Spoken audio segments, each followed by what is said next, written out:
Brick House. So nice to see you, man. How you feeling today? I'm amazing, man. I didn't surf today, but so I'm okay. But I'm doing pretty good, you know?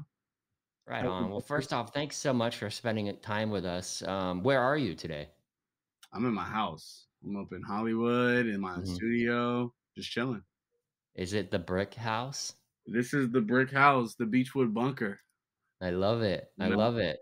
So 2 weeks ago, to the day of this recording, you and I shared for I think what will be for both of us a lifelong memory, and for so many reasons. We got to surf Kelly Slater's world famous surf ranch, the perfect man-made wave in Lemoore, Central California. And I am just trying to scheme my way to get back there. It was amazing. Yeah, dude. I mean, that was like complete euphoria, grown man Disneyland. No other way to describe it. I love that. Yeah, Yeah, yeah. I was telling Zach Weisberg, CEO of the Inertia, who I interviewed, that it was sort of like a YOLO, a FOMO YOLO combo burrito, because you had the FOMO because you want to like. There's only so many waves, right? So you Yeah, get the performance anxiety, but then the YOLO, you only live once, and then yeah, you kind you're of got the like, combo burrito because of the mix of both.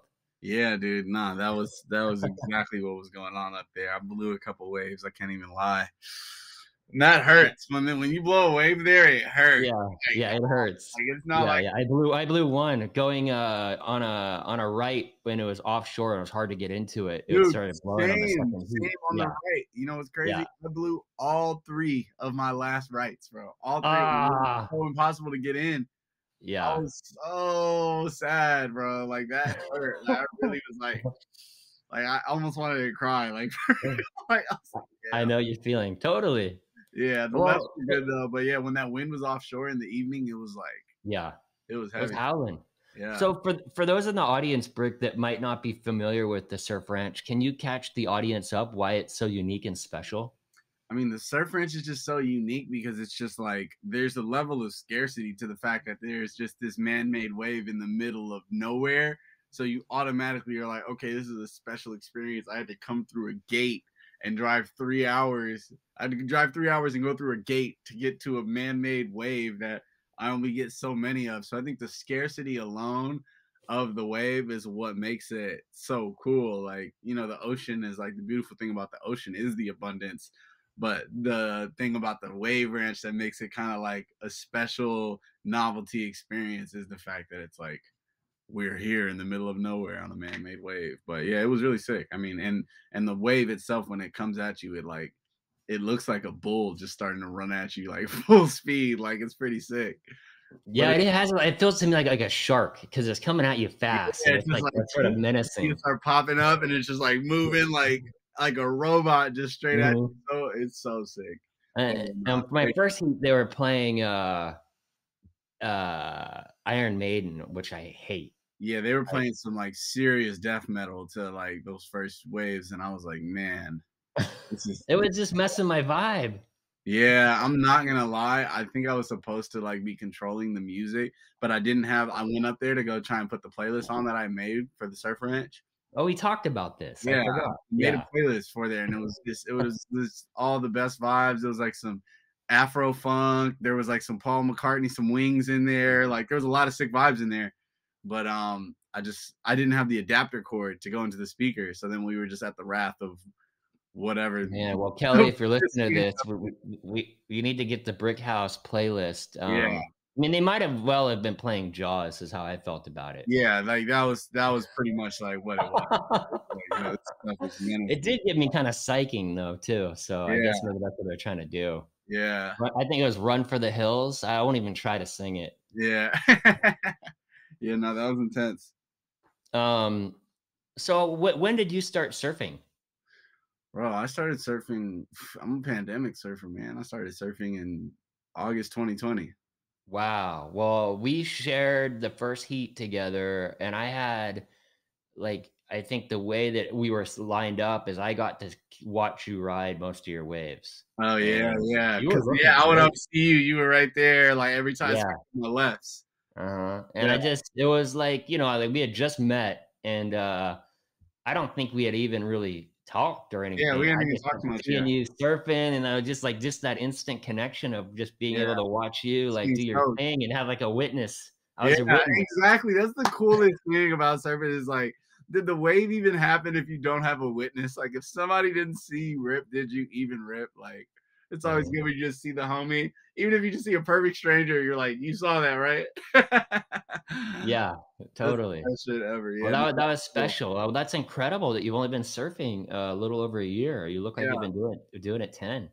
Yeah, no, it was fun. Somehow ended up at the surf ranch. I mean, also I just have like a really like tenacious personality when it comes to like learning something new. I just want to learn it all and learn it now, like with Mhm, everything that I've ever approached in life from, photography and when I started DJing and when I was directing videos and all that sort of thing. And there was a moment when I was like doing more experiential, like pitching events and things like that. So like I've always just been like learn the whole program, like watch all the tutorials in a day, apply all the fundamentals, learn how to do like the basics, like mhm. understand that I don't know anything too, like in that process, being like, okay, the number one thing at the front of my brain and all this is like, I know I don't know anything. Like showing up as a beginner and being like, I know I'm a beginner. Cause there's those people that will like approach something like, oh, I'm gonna be an actor. I'm gonna be so good. All my friends think I'm so charismatic or whatever, but it's like you got to approach being a beginner like as a beginner, like open Mm. ears, open eyes, watching other people's mistakes, just learning, absorbing knowledge and information. So I feel like I've been collecting a lot of information and just like embracing the process of being a beginner is like, and then also just fully committing and being like, I'm going out to surf every day, no matter if the waves were way too big and out of my range or like small and boring. I was like, I'm gonna just go every day and figure it out. And yeah, it feels great. It's like the most like freeing thing too at the end of the day too. But Yeah, yeah, I love that. I think the insight there is kind of two-part. One is just having a beginner's mind, yeah, and, just where you're humble, and it's like a childlike kind yep, of approach and wonder and curiosity, and there's, sort of like there's these ideas of white hat motivations or drivers and black hat drivers, and the black hats are like the things that we feel out of control, like, gambling and stuff like that. yeah, The white hat is when you're kind of like meditating, or you get some sort yeah, of like you're just doing it because you enjoy the process. exactly. And probably very similar for your creative pursuits with Yep, your, which I'm excited to get into, your photography and all that. But that's beautiful to hear on the beginner's mind point. And I talked yesterday with Timmy Curran. He was on the show, and one of the things we got into was, how did he become, top 10 pro surfer in the world? And what your insight around him is, just he just obsessed, and he just he went and surfed every day as much as he could regardless of the conditions, and yeah, just like did the 10,000 hours, right? yeah, exactly. It's the only Yeah. way with repetitions. That applies to anything and everything across the board of life. It's just repetition showing up. And yeah, no, Yeah. definitely applied that to surf. And again, just applies to every aspect of just life, surf, business, creativity, love. It's like you got to just show up and just Mhm. be there, give it your all. Yeah. Dude, Well, before we dig in, Tim rips. Like he was I behind know. me at the surf ranch. So Yeah, well, he was in our heat yeah, from the first exactly. week too. Yeah. Did you see him on a couple He waves? was in front of me, so it was, Yeah. or was it? Yeah, no, he came before me in the lineup, so it was like, you know how if somebody blows their wave, you can paddle for it. I was like, I'm not about to pick any waves off because he was getting everything. So I was just like, damn man, I would get set behind him. Yeah. He was ripping. What occurred to you about his style or his approach?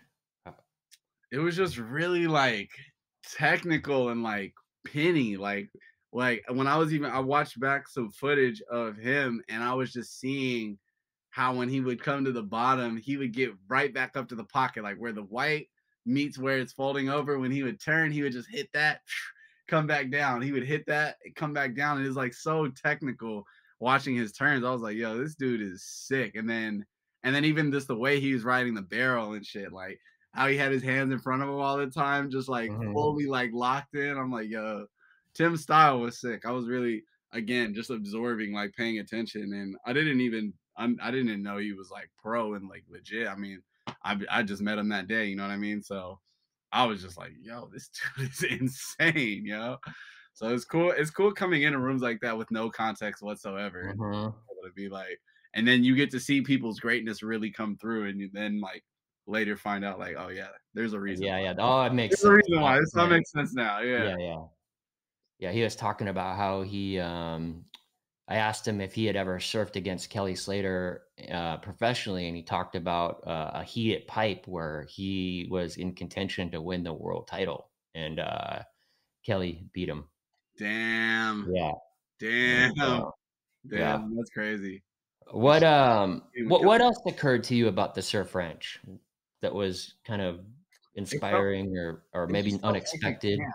Like, what I liked about it was, like, just the essence of the space and how, like, everybody there's guard is down, and I feel like no matter what group of people you were to put together from around the world, like, no matter who they were, no matter what their background is or what they do or whether they knew how to surf or not, I think that that's one thing about that space is it's such a novelty and, like, such a, like, just it's such a otherworldly type experience, you know, to just to be there and just to watch that thing moving. And it's like nothing else like it exists. It's like watching a rocket take off for the first time. Like everybody's just in such awe that I think everybody's guard gets put down because we're all relating on the like shock factor of just even being here. You know what I mean? So it was really cool to just like the essence of the space as a whole was like is the part that you don't get to see in the YouTube videos and you don't get to see when they're breaking down the science of this wave ranch or whatever, you know, it's like that the just the essence of the hangout zone, the deck and the jacuzzi and the you know what I mean, just showing up even.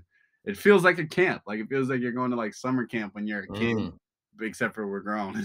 So it was like cool just to feel that way. yeah, Even especially yeah. even the element of showing up there like not having known anybody beforehand, just being like, I'm gonna meet home to me and met some cool people. You know what I mean?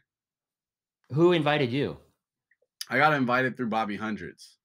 Oh, great. Yeah, he's the man. Yeah, Bobby's my guy, man. Bobby is just super supportive, just super like I mean, he's an icon to me, especially like I've been wearing his clothes since I was like 10 years old, 11 years old. Like it was like Mhm. what he created was like an actual legitimate moment in my childhood of like, damn, you are cool if you had the 100 shirt with the bomb on it. Like that was like, and you know, I'm born in 1997. I was probably the baby of the whole group there. But so it was like it's crazy because like Bobby has a real stake in my actual childhood. So then like I would always just see him like just in the mix, like as I was growing up, 14, 15, 16 years old, seeing the whole scene on Fairfax in LA. And like, I remember he had this like Ferrari and everybody was like, damn, Bobby Hunter's got the Ferrari. Like I saw that whole like thing that whole time when like streetwear had this real like cultural moment on Fairfax in LA and the 100 store was on Rosewood. And I met Kid Cudi, who's one of my favorite artists of all time. I met him in Bobby's store in 2012. And I had actually told Bobby about that while I was at the surf ranch. I was like, I never told you I met Cuddy. And he was like, no way. That day Cuddy came in and bought everybody's clothes. Like, so it's like the story is it was just so full circle, you know. And then with Mhm. Black Sand Surf, which we're rebranding the name to Ebony Beach Club right now. But Black Sand Surf is my surf and arts collective, which we'll get into that. But he found out about me directly through that earlier this year and just connected on it because he was just appreciating, I guess, sort of the disruptiveness of what we're doing and what it represents in the surf industry. And and you know, like there's a lot of parallels that can be drawn to like other, you know, brands and movements that have came before. And a big part of that was like skateboarding, you know what I mean? And the revolution of just like skateboarding becoming a more inclusive space. So he like definitely nodded his hat to me on that earlier in the year, and that like meant a lot because I was like, damn, this is cool, bro. Bobby Hundreds just hitting me up directly about this thing we just started, which Black Sand was really about being a beginner, like being like, yo, we're going out here, we're doing it, no matter how we look, no matter how different we are. If there's nobody here that I know, it's like we're just coming out here, and that was the essence it was started on. So yeah, Bobby found us through that. So yeah, come a few months later, he's like, yo, Oh, man, I'm I going just got to the the ranch. You said I can bring somebody. I didn't know who better to bring than you. And boom, now I was at the surf ranch. I just got the warm fuzzies hearing you talk about that. I one of the things that we got into with Zach Weisberg at the Inertia is one of kind of big focuses and what he's trying to bring to the party is more inclusivity to surf. So I really want to double click into Black Sand with you. One sort of like other question about surfing is why do you think surfing calls so many of us so deeply and profoundly? Like, what has it given you, and how does it make you feel? I mean, my number one answer is presence, which I think is just the ultimate highest key to life. And then gratitude is your decision that you get to sprinkle on top of presence, which makes it really sweet. You know what I mean? So just like to me, surfing is just like such an act of presence. It's like I wake up, you know what I mean? And before I would pretty much, and I think most of us can say habitually just check our phone, and then we're instantly on our phone. We're instantly in a different world, you know what I mean? Of like other people's ideas and thoughts and requests and whatever else that we find on our phone, distractions in general. We spend so much time on our phone and worrying about like all these little earthly things. To me, like surf is like the most here now that I can even be. You know what I mean? Like it's very like when you're on a wave, especially when you're on a wave, but really just the whole act, even just putting on your wetsuit in the cold and being like, why am I up at 6 a.m. putting on a wetsuit in 50-degree weather right now to go get in the water? Like I can be asleep, but I'm choosing to go out here because I think it's again, it's like this act of just like ultimate presence, which I think like right now is the best thing that we'll ever have. Cause like I know how it feels to reminisce back to the surf ranch. You know what I mean? And I know how it feels to dream about the day I do X, Y, or Z, the day you make your $100 million, you buy all your family's houses and whatever the hell. Like you dream about all these things and you reminisce on all these other things and how it felt to be a kid and listen to that song that your mom would always play when you were riding around in the van. But it's like the real like prize in all of that is when those moments are happening, just appreciating them as they are and when they are. So it's like the euphoria of any of those moments from the past or those moments that we can imagine in the future. Like I feel like I get to feel that every day when I surf. Like every day once you're on a wave and once I'm on a wave, it's like I'm not like, oh, what am I gonna eat for breakfast after this? I'm not like, oh shit, did I pay that parking ticket? I'm like, here and right now and appreciating it, and I'm stoked because I just waited 15-20 minutes on this one because the lineup is crowded, and here I'm finally am on my wave deciding what I'm gonna do. No, it's Timothy Leary. He's a I'm pretty sure he's a philosopher of some sort. I don't want to misquote what exactly he is, but he had this quote that was really powerful where he did say, what did he say? He said, let me not Be misquote here now. it. Uh, Be here. Is it be here now? Yeah, that's in it. That's in the quote. Maybe that's He Ram Dass. says, oh, I love this quote, and I'm not gonna misquote it, so let me look it up so I can say it right. He Yeah, says, Tim was a professor at Harvard. yeah, exactly. Surfers are the throwaheads of mankind, not the dregs. They aren't the black sheep of humanity, but the futurists, and they are leading the way to where man ultimately wants to be. The act of the ride is the epitome of be here now, and the tube ride is the most acute form of that, which is your future is right ahead of you, the past is exploding behind you, your wake is disappearing, your footprints are washed from the sand. It's a non-productive, non-depletive act that's done purely for the value of the dance itself, and that is the destiny of man. I was like, everything. The non-productive, non-depletive part really spoke to me because I'm like, every time I surf, I'm like, what am I really doing? But I'm like, what am I really hurting? Like, this is for my soul. Like, this feeds your soul, you know? So, yeah, I don't even remember what the original question was, but Yeah, yeah, I that's think you why. answered it better than, anybody could have. That was beautiful, Brick. Yeah, well said. Yeah. Yeah, so it's Well, like, I appreciate that, man. yeah. I Well, want to share let's with other people. let's press rewind. So, where'd you grow up? I grew up between Carson, California, and North Carolina, randomly enough. But I was born in Long Beach and raised in Long Beach, Carson, back Mhm. and forth between the two. Yeah, And Zach Weisberg, grew up in the Carolinas, surfing, Outer Banks. Have you oh, surfed that's out there? sick. No, I've never surfed out there. I wasn't surfing at that time, and I Yeah, wasn't that close. Like we would yeah. almost never go to the beach. Like Mhm. it was just like inconveniently far. It was like maybe 2 hours. and it's like cold and stuff, you know. We would go to Myrtle Beach sometimes down to South Carolina, but that's like Vegas in the South. It's like it's like freaky down there. It's weird. It's not really like a surf spot. Mhm. Yeah, I wanna get out to the Outer Banks sometime. We had a that'd be a lot of fun to do that. Yeah. Have you ever been there?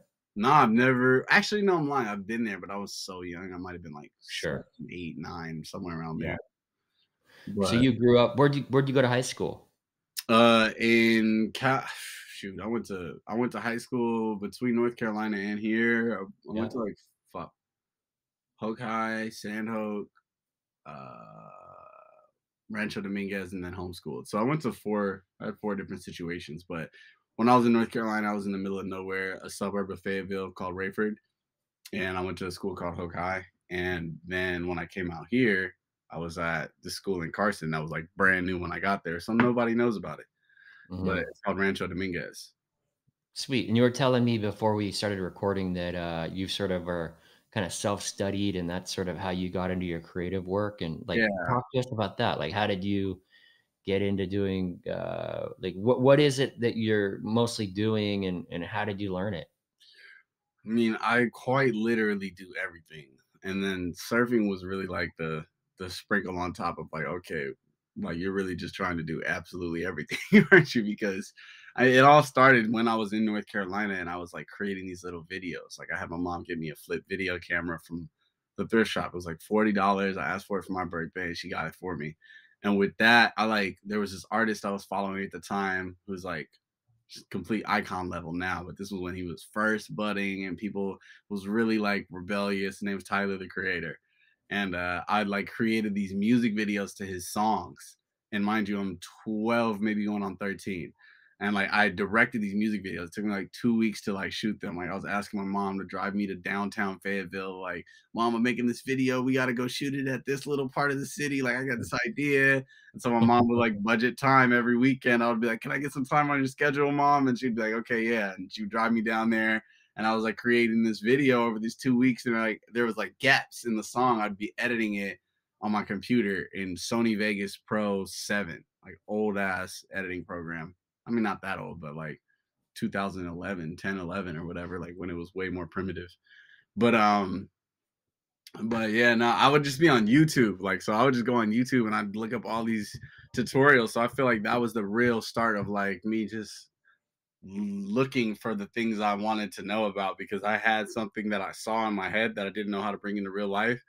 But having access to the internet and me, I feel like kind of being in that sweet spot of like age for kids to like start utilizing the internet for actual like useful Mhm. purposes. I was really just like boom, I was going in the wormholes on tutorials on editing and tutorials on coloring and like getting all these programs and then like ripping them with the software like the key generators and like doing all that stuff when I'm like 12. So it's like I felt like I was like I'm hacking all these like $800 programs when I'm like 12 and using the tools from them. But that was a time on the internet where that was way more easy to do. We had all those like weird downloading things. So yeah, no, I done that video and then it just like went super viral and it was the first thing I ever did.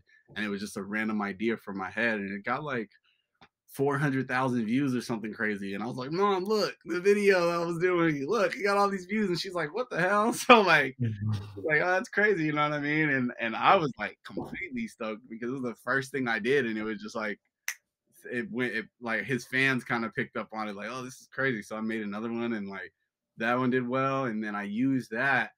And there was this new artist. He was brand new. His name was Kyle, and he was living in California. And I was like, yo, Kyle, my name's Brick. I do these videos. I'm 13 years old. I live in North Carolina. Like, look at this video I did. It got all these views. And he's like, what the hell? He's a brand new artist, but I liked his style. It was like really like positive and like kind of quirky. It felt like Will Smith in a way, but it was different than everything else that was happening in music at the time.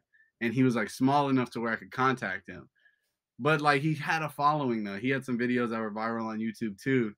But then we ended up connecting, and I was like, I'm moving back to California with my dad. Mom, bye, I'm leaving. So like, I literally like save up, go half with my dad on a plane ticket back to California, come back to California, and then I started like hitting this dude up, and he had just moved from Ventura to LA. This artist Kyle, So we just That's where I'm from. I grew up in Ventura. oh yeah, we had talked Yeah. about that. So yeah, Yeah. but I Cool. got a ton of friends from out there because Kyle, who I mean, we go on to be best friends even to this day. But like, I'm 13 years old and I'm like, yo, I'm doing like I got these videos and da da da da da. So once I get to LA, I'm like creating these videos for him. I'm like pitching him all these ideas. Again, like I said, I'm 13, just turned 14. Now I'm living in Carson, California again with my dad. My mom's still in North Carolina. But I'm like, okay, I got these couple videos. Like I'm gonna try and like do something for this other dude and like see if we can make something work. And I just started catching the Blue Line train from Carson to downtown LA to link up with him because he just signed some little tiny ass record deal in LA and moved from Ventura to LA and was living in this little apartment, Throwback Thursday, whatever. And so I would just like catch the train, meet him in LA, downtown. I would like skateboard to Skid Row, literally living on 7th and San Pedro, like in the trap.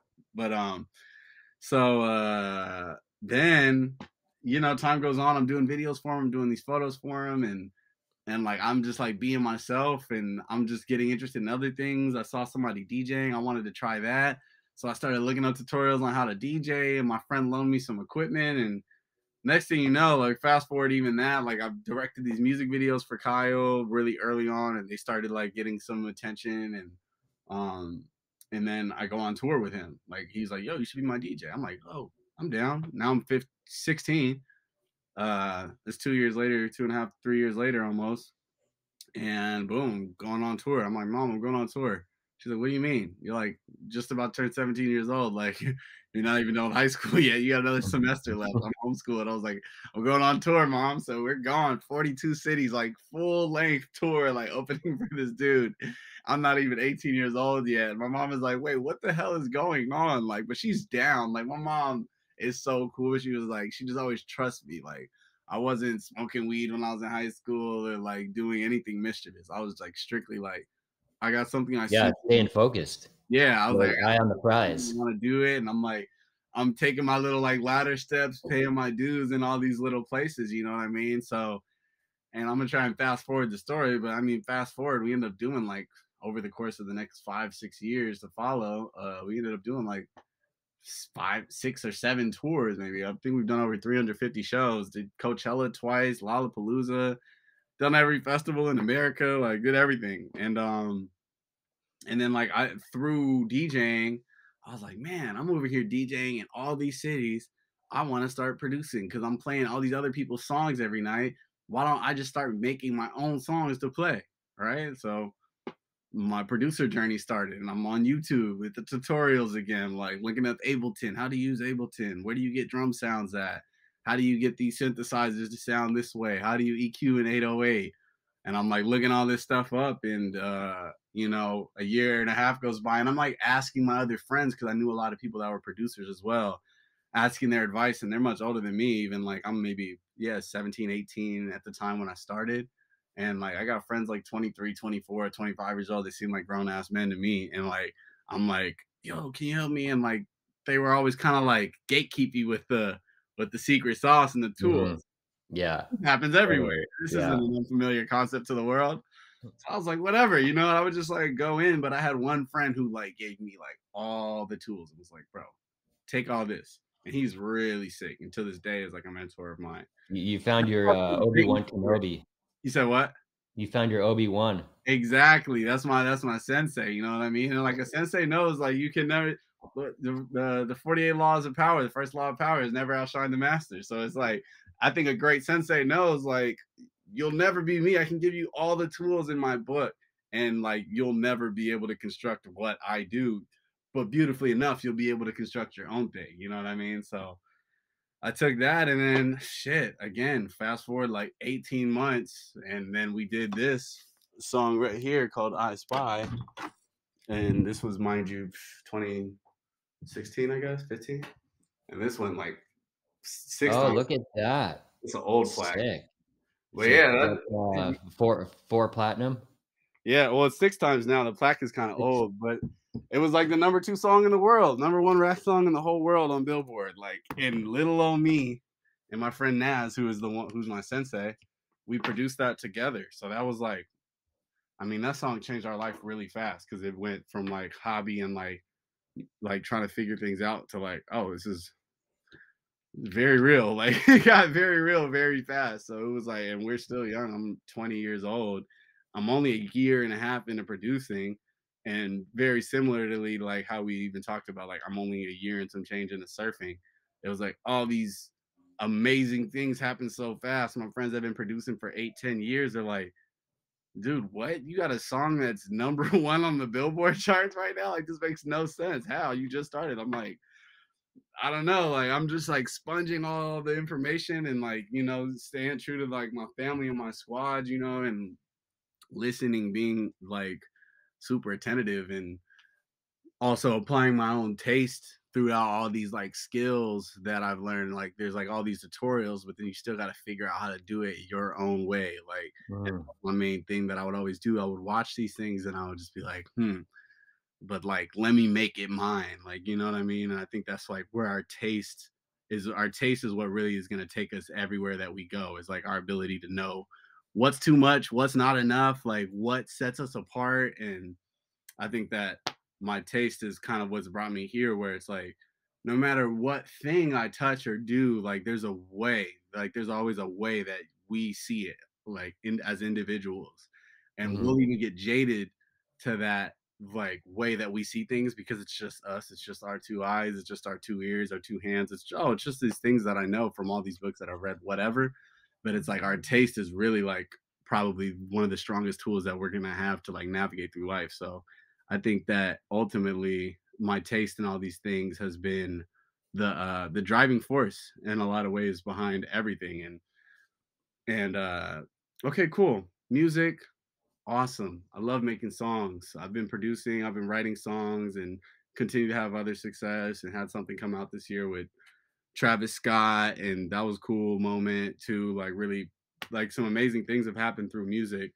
And but to me, surf was where it is all finally, all these creative skills that I've built over the years, my ability to like gather people, through the events I'd always throw. I've always thrown parties. It's always like a really specific, like it's not like, it's very like authentic and personable, and it's about actual community and people meeting each other and not just like coming to the club and getting drunk or some shit. It's like a very, Mhm. like I really pay attention to the way that the events are curated, just the lighting, the setting, the people that are invited. So I think that my taste for people and bringing people together, my ear for music, producing and DJing, you know what I mean? And then now like with all these things that have happened, I've always been an outsider in a way from like other people that were my age or in my group. I played ice hockey growing up. I rode BMX growing up. So I'm no stranger to like being in a space where I was like, oh wow, I'm the only one here who like looks like me. But it also never was about that, and I never cared. I was just like, I'm only here because I like this stuff. So once I discovered surf this year, to me it was just like such a light bulb where I was like, wow, this is a place where I can like express all these things. Like surf is what we all have in common. Like that's the common denominator of the surf community. But I think like we're all our own human beings on land, and surf is like just this like catalyst for who we are inside. So it's like, to me, I was like, man, I want to like I want to acknowledge more of that, of like surf as a lifestyle element, you know what I mean? Versus like, oh, who's doing the sickest top turns and whatever, you know what I mean? Like it's cool. Like who's doing the sickest airs? Like I think it's just way deeper than that. And to me, the sense of community that was lacking for me in the surf community, where I was like kind of showing up to the parking lots and being like, damn, dude, I don't feel very welcome. I'm pulling up on a foam board and like, it's easy to not feel welcome in that space when you look like me and you got a phone board and you're like trying to figure things out and apply your learner's mentality. But nobody here gives a fuck about that shit that you're talking about. They're like, you're in my way, get off my wave.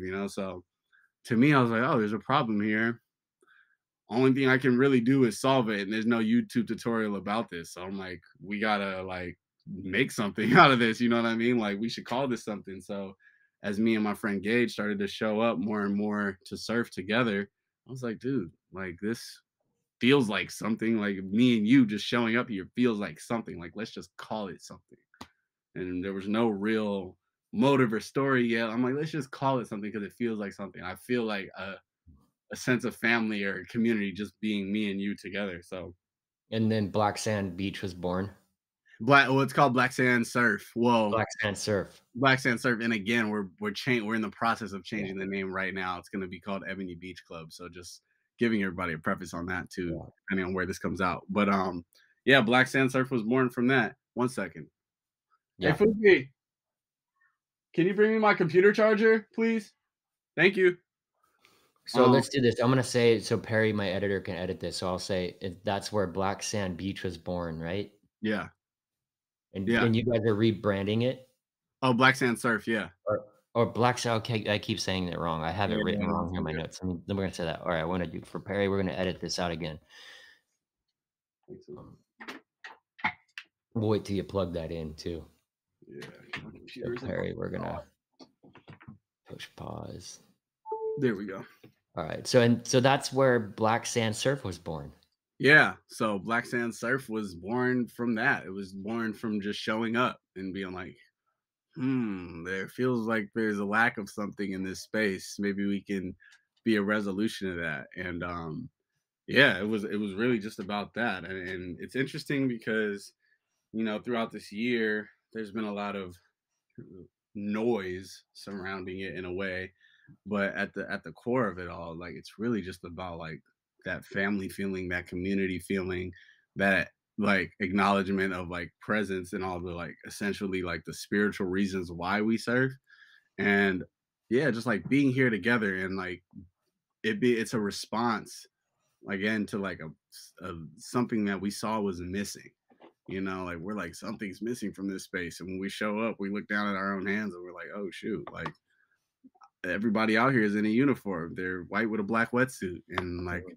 being black in a black wetsuit, you stand out in the lineup. You can point me out of the whole beach anytime, any day of the week. You know what I mean? So I was like, okay, so that's where we start at. And I think like a problem was like there was nowhere for us to console and congregate. So I knew like through the creative skills that I have and just my voice and even the platform, I was like, we can actually make noise about this, and it's just cool. It's like at the end of the day, it's like I just want my other friends who already look at surfing, like my respectfully, my black friends who just look at surfing like this thing that black people don't talk about surfing. You know what I mean? Like Mhm. they don't think about surfing. They don't ever go, let's go surf. It just doesn't happen ever. Like I've never, there's no exposure. You know what I mean? Yeah, it's Whatsoever. not in the culture. It's not a part of the culture. We don't Yeah, live near the beaches, you know what I yeah, mean? It's like in the same way that like your father or mother probably doesn't listen to Playboy Cardi, probably has never heard of them, but it's such a central part of our culture right now.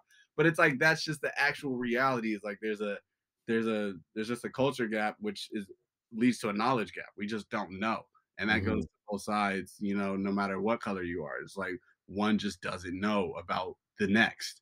So it's like this Black Sand Surf to me is like that lighthouse where we're like, cool, everybody come here. Like this is just an explicit acknowledgement of it. It's not a pointing the finger. It's not a blame game at all. I'm like, bro, this is literally like, hey, we're here, we're partying, we're showing up, we're bringing our vibe. It's about the music. It's about just the surfing and the having fun. It's about the way that we dress and who we are. And like to me, it's just like this, like it's this feel good thing. And then obviously behind it all is like it's product driven as well. So I think like that to me is like you want to create things that make us feel like a community. You know what I mean? Like when we go back to even talking about that uniform, thinking about it like that, where it's like, damn, now when you see somebody like that, you know that they're just down with the future of surf. You know what I mean? Like when I mhm. think about surf in like 100 years, I see it more like how the NBA is right now. You know what I mean? Where we're like, every type of person is out here. And to be honest, a lot of them are black. You know what I mean? Like I think like there was a point in time where we went, oh, we should all just play together. You know what I mean? And it's just a matter of closing that knowledge gap, which is going to close the cultural gap and changing the behaviors, which change the system. Being like, yo, we got to treat each other better out here. We got to be more open to people who have that beginner's mindset and be inspired when you see somebody coming out here flopping around like a fish on a foamy. You should be like, damn, that dude is the actual one with the courage out here. Like, that's cool. To me, that's the coolest dude in the lineup. I always go say what's up to whoever. I'm like, yo, you're completely flopping around. You to me are the coolest because you're the most vulnerable right now. And that to Yeah, well me, said. that's the masculinity right there. The I love masculinity that. isn't bucking somebody off a wave. It's like being down to be out here and be vulnerable and learn and put yourself Yeah, through the yeah, process. because that is being brave. That is being courageous. Yeah, Exactly, in the exactly. face of not knowing. Exactly, exactly. So I feel like the more people that get to like absorb that sort of like worldview, even just surfers that absorb that worldview, and that applies to any space. It doesn't have to be surf. It can be tech. It can be the beauty industry. It doesn't matter what it is. The more that we just as human beings can look at the next person who is like starting and is new and feel inspired and encouraged to like help them and lift them up, the better of a community that we'll always become. So again, that's why I'm like, to me, like I think the black sand, the thing that we have going on, it became a really political conversation this year. And there's been like polarizing arguments that I've watched happen in the comments, but I'm just like, this isn't that polarizing to me. Like, it's not that polarizing of a concept. It's literally like, just open your heart brand and lifestyle and movement and statement. You know what I mean? Like, imagine what it would be like to be somebody else, or imagine what it would be like to be that brave. You know what I mean? Like that to me is like that's what's cool about it. And again, it's just a metaphor. Surf is just like a motif. It's really a metaphor for everything else in life. Again, like, and that's why I love surf because there's so many parallels that we can draw. But that bravery right there, it represents to me a what I was doing in the beginning, and b it opens the door for everybody else to not be afraid to do that because they know that they're going to be respected for their bravery. And then on the other side of that is a reward, and that reward is fucking riding a wave, which is the best feeling ever. Your intuition is remarkable. A lot of the questions I have, you're just naturally answering them. I was asking, it's really fun. So for context for the audience, right now, Black Sand Surf is a website and there's an Instagram, Hmm. has a pretty solid following. Are there any other channels that folks can plug into if they want to learn more? See, right now, like that's really what I'm working on the most. Again, because this is like such a world of like, again, going back to not knowing. Me, my whole not to bring this back to me because I'm going to answer this question. Right now, there's not a ton of resources. We kind of just have the Instagram page, and you can keep up with us there. And we're doing a couple of little events. We have the Ebony Beach Club kickbacks, where again, it's just community building and getting everybody familiar with each other in the space and normalizing that beach space for us to congregate. But Mhm.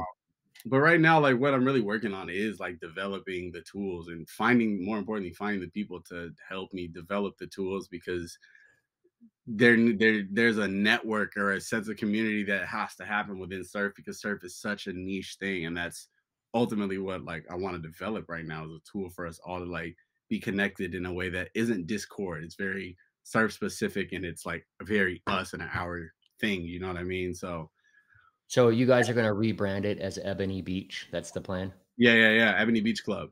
Ebony. What's sort of the why the rebrand? Why the rebrand? Well, first, legal.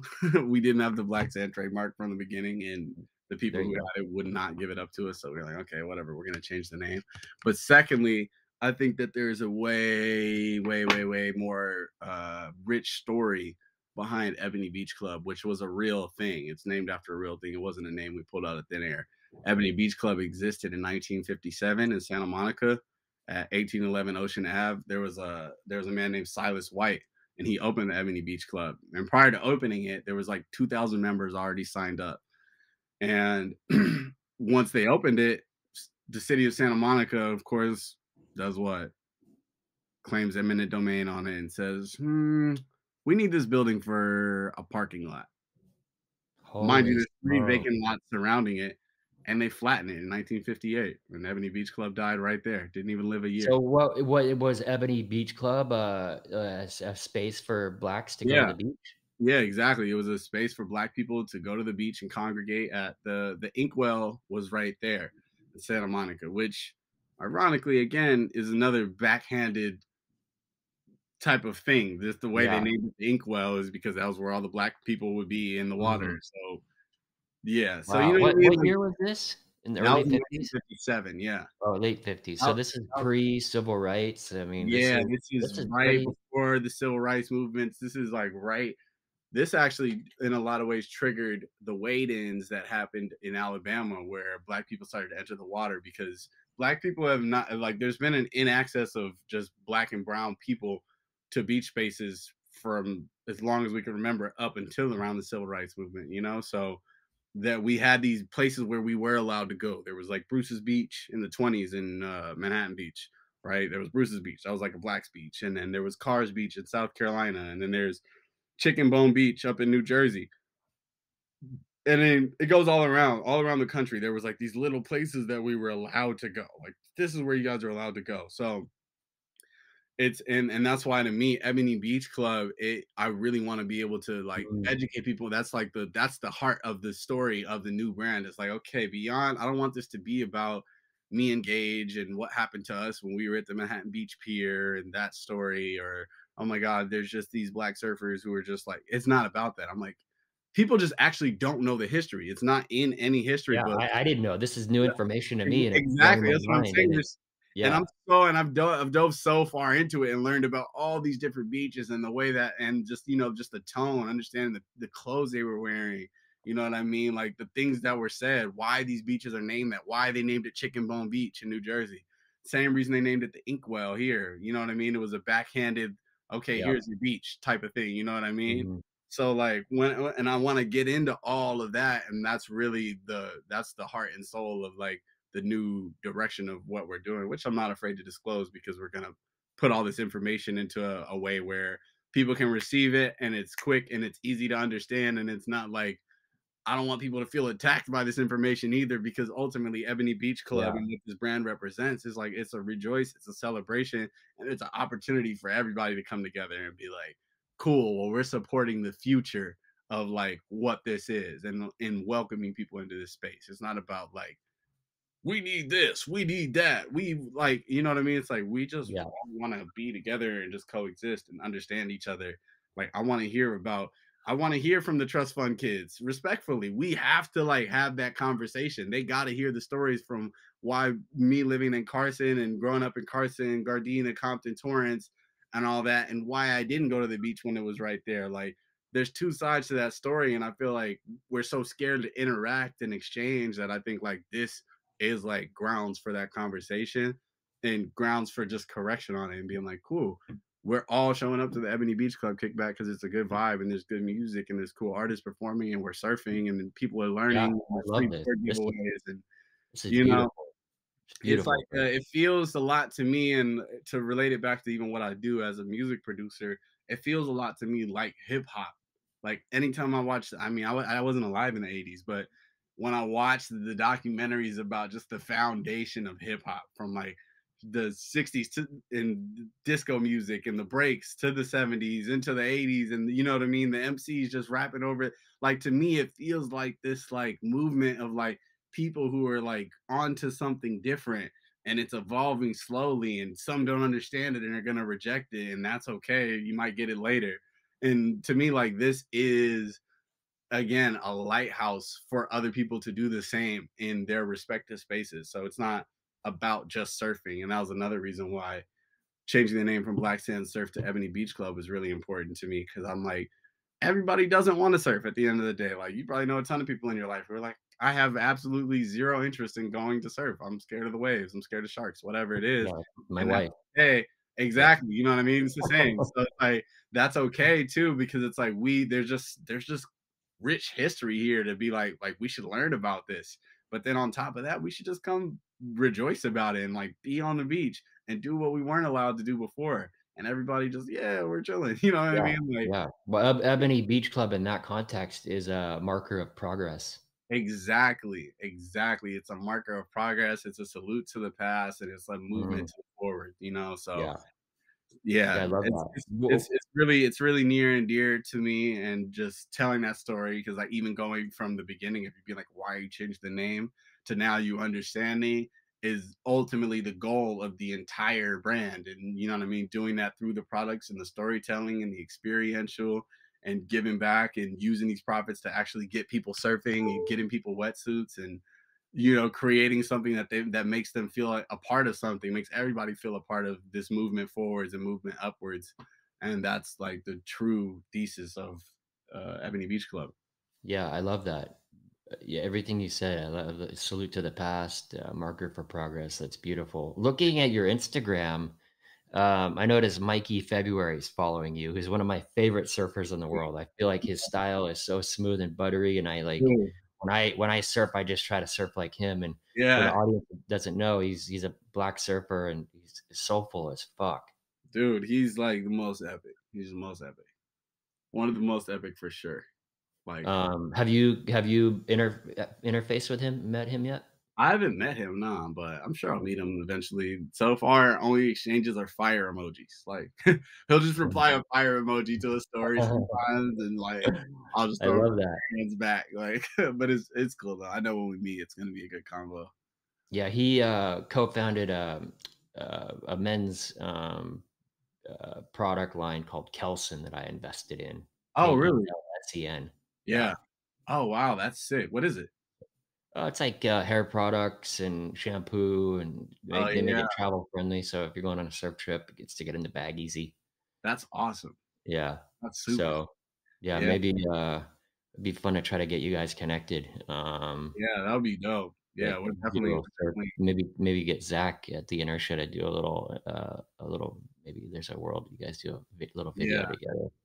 Um, There's definitely something to be shared between us yeah, 2. Whatever it is, yeah, it whether it's in the water or out of the water, it's just gonna be cool because Mikey, he definitely exists with a lot of purpose, like he's not just surfing and turning his back. mm, You know what I mean? Like he yeah, has I know him and his wife have something going in South Africa. I forget the exact name of it, but they have a really cool initiative going on down there. And then hearing about that brand and stuff, like Mikey's epic.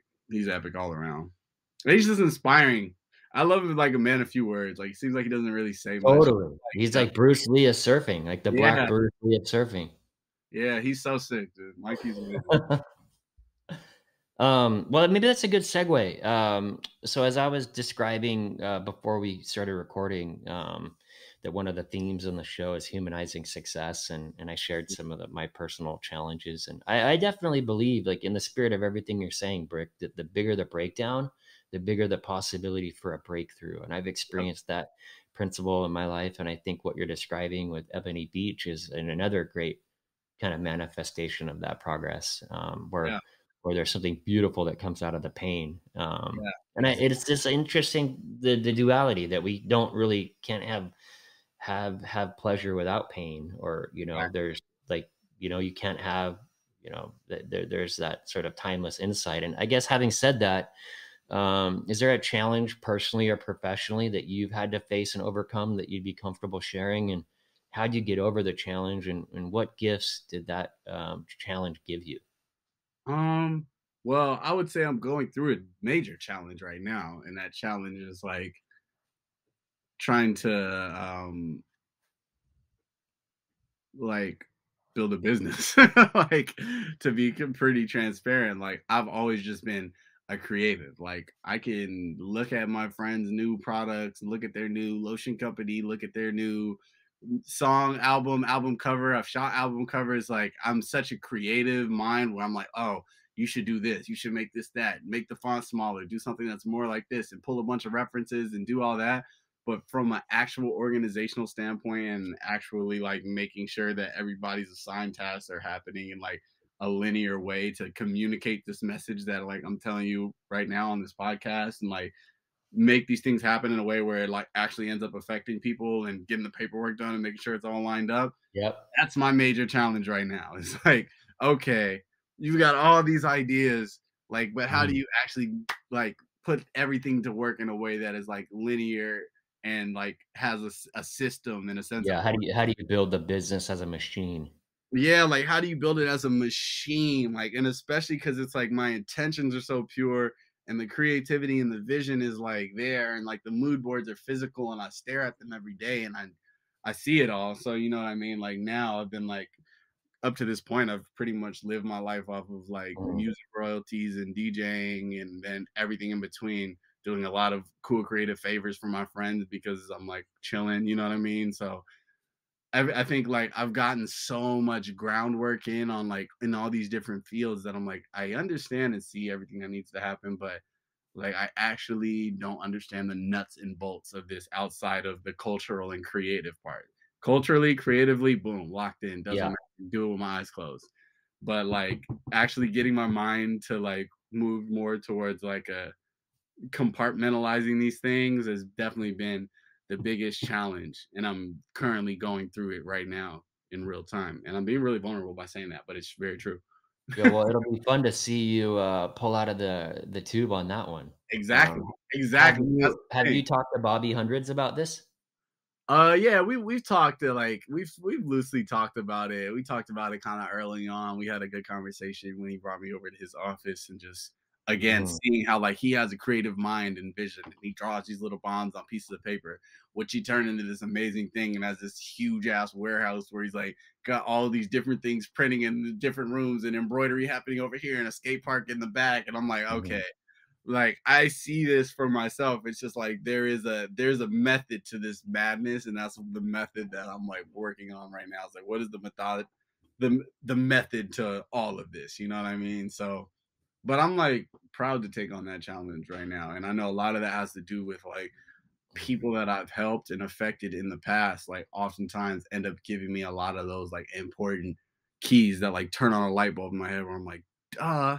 You know what I mean? Like, so like this is where I'm feeling like a lot of relationships that I've built are like actually like, you know what I mean? Where I've just give and I've give, like we were just talking about give and take.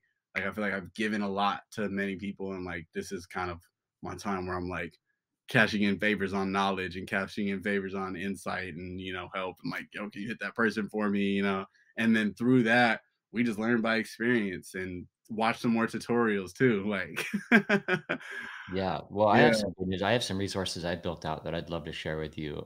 Anybody else in the audience that's sort of feeling similar to Brick, if you go to my link tree, which is link tree with a tre.ee/ Kurty D, KURTYD. There's some great resources, and there's a couple papers I could share with you, Brick. There's a Yeah. science scale where I essentially break down the business machine in the context of a scientific framework.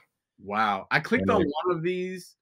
I clicked on one of the things on your link, but I need to click on that because that seems like more. I quickly looked at it, but Yeah, then there's the cash flow and valuation model builder. So I mm, have some resources I could bring to the party for you. And yeah, dude, that, anything that, would be amazing. Because like I said, I'm in sponge mode on that right now. Like sweet. surfing, like intense sponging for that whole like first year, and it's definitely still am always because I just need it. But like right now, like my next sponge mode is like, all right, making this actually work in a way that is Well, like I want this to live for 100 plus years. Like I don't want this to ever stop. Like I don't look at this like, oh yeah, just get in, come in here and print a couple t-shirts off and like get it keep mhm. pushing, give some like no, like I'm like, yo, I see this like this is the big picture of the future and like the blueprint for like others to follow. And you know what I mean? Like just in and as far as like trailblazing a new space, like really like so many people just see this like dude, I've literally never seen anything like this before, but it's like there's so much more opportunity for this to happen in other places where people have felt like oppressed or like excluded, you know what I mean? So yeah, like thinking of it in that way more so than just like a oh I this is have a question about your sponge mode, which seems to be part of your MO and your secret sauce, and you have this ability to just concentrate your mind. How do you stay focused when you feel like quitting? What do you do to just keep grinding when you get the urge to just quit? Will you just put it down and then come back to it, or do you just keep going? I that's actually a really good question because that's probably the most unorthodox thing about me is I just don't take it that seriously. Like I really just look at it like this is something I want to do. This is something I'm moving towards. I'm setting my intention in that direction and I'm going to arrive at that finish line. I'm going to do what I need to do and I'm actually not going to overwork myself or overstress myself about it. Because Mm, I think that toxic grind mentality like oh we have to grind, we got to keep grinding is like something that has brought me down in the past. And like the more that I let go, the more that I actually get to like see the materializations of these things, you know? And surf has been such an important part of that letting go. Cause like that's my like, okay, I'm letting go right now. I'm gonna go surf. I'm fully excused. I'm excusing myself. I know what I want and I'm going and I'm moving towards it. I'm giving my best effort. And when I'm feeling frustrated and I'm like, I'm pushing through the best I can, and then I'm going, okay, I've closed off my time for working on this. This is amazing. I'm gonna go do something I love. Like, you know what I mean? Like that Yeah. is such an important part of my process and always has been. You know, with even when I was first starting to learn how to produce and this and that, it's like, of course, I want to learn how to produce. I almost need to. Like, I feel it so deeply in my heart that I'm like, there's nothing that's gonna stop me from getting where I want to go. I really just have to breathe, trust the process, like woosah. Like it doesn't like I think I see people take things like super seriously and rigidly. And I think a lot of people and it is important for a lot of people to do that. But I just think my approach is just so unorthodox in that sense because people would be like, wait, but dude, if you actually did go even harder right when you thought that, I'm like, no, that's just not how I work personally. Like I'm like, I need to like feel like I always say this, I live by this, literally live by this. Prioritize peace and pleasure. It's like such a simple statement, but I really prioritize my peace and my pleasure over like getting what I want or making the next dollar or grinding and getting this award or whatever. Like I'm really like I just want to go to sleep happy tonight at the end of the day. Yeah. Like, I feel like Kuna and Matata. and a part of my happiness is like being like, okay, I accomplished something today. Like I got further. I learned something. I read about this and I'm applying it in it. You know what I mean? Like that to me contributes to it. But and that's why I'm like okay with prioritizing my peace and my pleasure because so much of my peace and my pleasure does come from being productive and being inquisitive, you know what I mean? And being like and practicing, you know? So yeah, I put Yeah, I myself love that. So you sort of just flow and let go and then come back to it, and it just sort of keeps your energy and your kinda I exactly. appreciate that. I'm sort of like kind of a hybrid. I do that, but then there's sometimes when I will just grind, but I Yeah. think as I've gotten older, I know when to flow and when to just, like, kinda continue to dig in, but everybody has their own process. I know some people that are just super grindy, and that's just their MO. That's just how they live Yeah, 24/7, and that's cool because, like I said, we literally need those people. Like, me and totally. you both know a person like that who we actually depend on to be that way, and they actually thrive off of being that way in one way or another. That's why they're making their decision to do that, and, you know what I mean? Like, I got a brother that's like that, you know? So it's just cool to be, like, just trust your process, whatever it is. Like close your eyes to what man to the left and man to the right are doing and just like do what feels exactly right for you. That's the only right answer, in my opinion. Others would argue that, but I don't. I'm like, yo, life comes first. Life comes first for me. Like we want to work to get all these things and accomplish all this and build our thing and scale our this and our that. But I'm really like I just want to like enjoy my time on earth and help as many people as I can in the process. Maybe open some people's eyes and help them enjoy their time on earth more. And that's why this does mean something to me. That's why it is necessary for me to grind because I know this might unlock somebody else's freedom in a way that it did for me, you know? So that's what really does keep me going at the core of it is I'm like, this isn't just for me. This isn't just so I can go Yeah. I Ferrari, love it. do What whatever. what I'm getting from you, Brick, is that you sort of stay into this really you're really in tune with the feeling of how you want to feel, and the feeling sort of guides you, and then you're also kind of in the context of that feeling, there's sort of this framework of abundance where you sort of feel that it's going to work out. Exactly. So Exactly. And that was what I was talking about the taste earlier, where I'm like, mhm. taste is is every decision that we make. Every decision that we make is in our own taste. What concert we're buying the ticket to, how long we're gonna stay there, when we're gonna leave, because we know what happens when you stay too long, and then you got to deal with the crowd, and that's just not your vibe. So you would rather just miss like all these little things that decisions that we make in life, from leisure to work or whatever, is all based on our taste. So like I'm just trusting my taste at the core. And like you said, there is also this just like sense of abundance where I'm like, I know everything I want is going to happen, especially when I fully let go. And I'm like, it is not imperative for it to happen the way that I imagined it at the exact time I imagined it. Things might be different. Some people might be there I didn't expect. Some people might not be there that I wanted there. some things might happen I didn't want. Something unexpected is gonna happen that is gonna blow everything else out of the water anyways. You know what I mean? So it's just like I said, bro, I just let go. It's such like a hippie ass way to like go about life, but like it just really is just who I am. And I try to inspire other people to maybe take a piece of that because I feel like it is I wasn't always this way too. And it definitely is like unlocked a level, like again, a level of freedom inside of me to like live purposefully. Yeah, that's all beautiful. Well, you've been super generous with your time. This is I feel like I'm making friends with you over the video here. Like, Yeah, man, we we are. had one time and hung out and had some smiles and chit-chatted a little bit, but it's really our first like kind of deep dive, and to be able Yeah. to do it in this context, I really I'm grateful for that. So we'll do a couple kind of real quick rapid fire questions and then we'll wrap up so you Yeah. can go on to Keep them making short. some I'll more. keep them short. I always got Yeah. long form answers to everything. Um, so what's something the world doesn't know about Brick House that we wouldn't know if I wasn't too curious to ask? It could just be a fun fact. Like, I can ride a unicycle very well. you ride a unicycle. Love that. You can do 360s on a Yeah. unicycle. I can ride a unicycle too, but I can't do 360s. Can you juggle and ride the unicycle? Nah, nah, nah, nah, nah. I'm not a Not clown. yet. I just Not know yet. how to ride a unicycle. Um, if you could have if you could magically have any band, rapper, artist play any venue, who would it be and where? And it could be in the future or in the past too. Anyone ever? Ah, wow. Magically. I mean, probably like Stevie Wonder and like all of his whole orchestra or whoever he brings with him. Because musically, that man is at the pinnacle of everything. And I've never seen him live, and I've always wanted to. I've seen so many people live, so it's like, but him, yeah, or NERD if they were still together.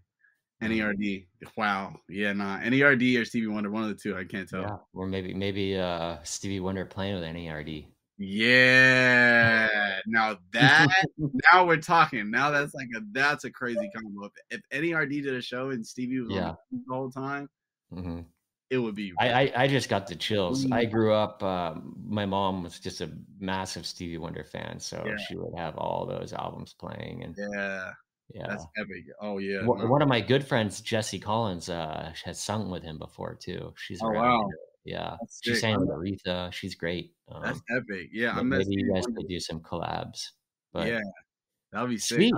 I met Stevie Wonder in a mall. And Uh, like I put my hand up to shake his hand and he put his hand back up and I was like, did he see that? But whatever. how was his energy?